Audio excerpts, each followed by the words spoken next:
Aha majingo gashaha mukaga ezihangwe Major General Mugisha Gregory Muntu owekibina cha Alliance for National Transformation yabana ikomurkaterera okubugana abahazibe okurgo murkachu Nyakagezi Katanda n'emyanya yindi kana bwanyuma yazanya kasharo mu Bunyaruguru okubugana boko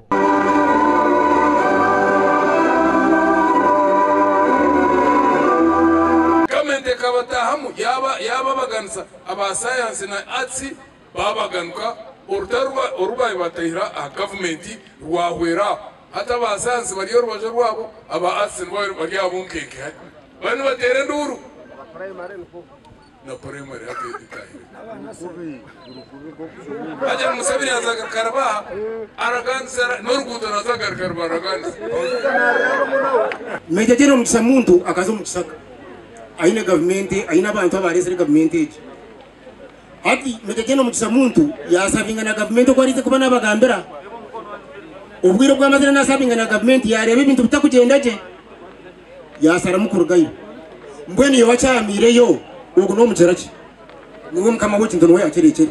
ogu ariyo mu rushenye mpango okurondo bushaki okwesimba habwa president omukarura karukuza kuterwa omwako gurukwijo ko kubanza atabariyo mpunkenke abwesendeze bakwemza akafuna umzasakozi omrango